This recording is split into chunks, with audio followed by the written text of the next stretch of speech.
Appeals judges seem skeptical as Trump family lawyer argues that NYAG subpoenas are biased and improper. The Trumps are appealing demands for their testimony from New York Attorney General Letitia James. On Wednesday, 4 appeals judges sounded skeptical that James' subpoenas are improper and biased. James is seeking testimony from the Trumps as she wraps up her probe of the Trump Organization. A lawyer for Donald Trump, Ivanka Trump, and Donald Trump Jr. faced strong but good-natured pushback in a Manhattan appeals court on Wednesday as he argued that the New York Attorney General's subpoenas for his client's testimony are improper and rooted in political. The 4-judge panel will decide whether the 3 Trumps must give sworn, closed-door testimony in Attorney General Letitia James' investigation of the family's real estate business, the Trump Organization. In fighting the subpoenas in oral arguments, Alan S. Futerfas reprised the 2 arguments Hass used in state court and an appellate brief. The first argument is that James' 3-year investigation into the former president's business is a partisan vendetta. Futerfas argued that James,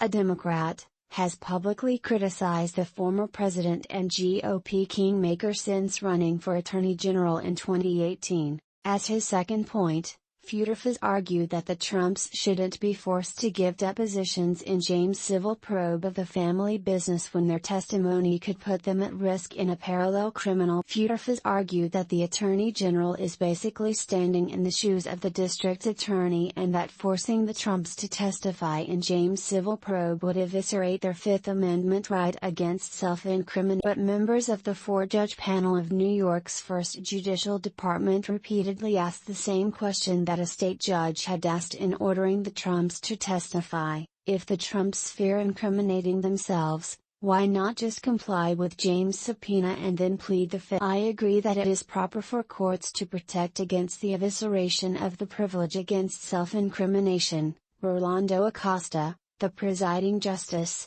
told the Trump family lawyer. But what prevents you from invoking that privilege? He asked.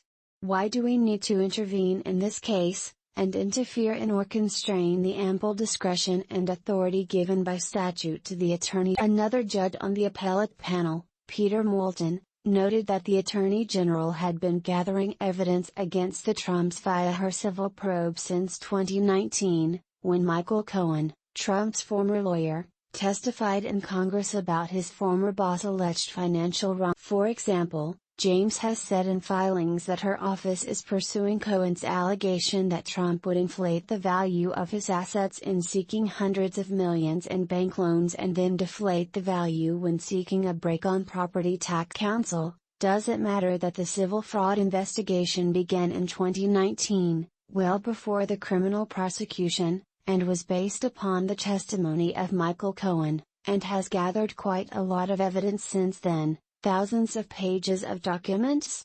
Moulton added. James didn't announce she was weighing criminal charges until May 2021, 2 years after the civil probe began. It had some momentum going before there was a criminal prosecution, Moulton said of James' civil probe. But by the time you get to the issuance of these subpoenas, Futerfas countered, Letitia James had announced that she was part and parcel of the criminal investigation by the Manhattan District Attorney's Office that led to the indictment of the Trump Organization and its chief financial officer at the time, Alan Weiss. A 3rd judge on the panel, Anil Singh, pushed back against the lawyer's claim that James is politically biased against Donald Trump.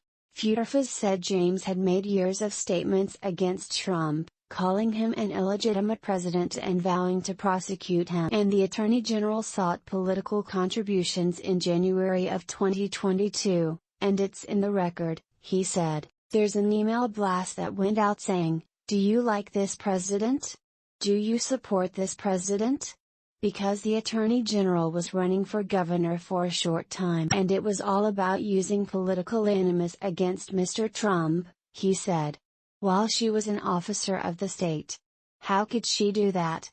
Counsel, Singh interrupted. Isn't there a factual predicate for the investigation, based on Cohen's testimony? Certainly, when Mr. Cohen testified, they could have an investigation, Futerfas answered. "I've been practicing law for 34 years, he continued. "I've never seen the kinds of statements, in 34 years, that were made by someone seeking the highest law enforcement position, and they're simply wrong. They're unacceptable." Futerfas said that any other law enforcement officer who made the kinds of statements James made against Trump against an investigatory target, what he called the merging of political agendas with law enforcement, would have been forced to recuse themselves. The last judge to speak, Tanya Kennedy, brought the discussion back to the Attorney General's right to issue civil subpoenas even while commencing a criminal investigation, as argued during the proceeding by Judith N. Vale, an appeals lawyer for the Attorney General. "They're allowed to collect evidence, right?" Kennedy asked. Kennedy last week turned down Donald Trump's request for an immediate halt to a $10,000 contempt of court fine for failing to comply with the Attorney General's separate subpoena for his documents, which the former president is also. Justice Kennedy, Futerfas said, "They have already said, and they have never denied, whatever information they get under the guise of the civil subpoena is going to go right to the DA's office. They've never denied it, and what's wrong with that?" the presiding justice asked. "Isn't that in the normal course of business?" he asked.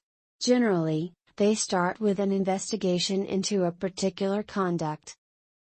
And then they conduct a civil investigation. If that civil investigation creates criminal jeopardy, then it creates criminal jeopardy." It was a busy day in court for Trump and his business.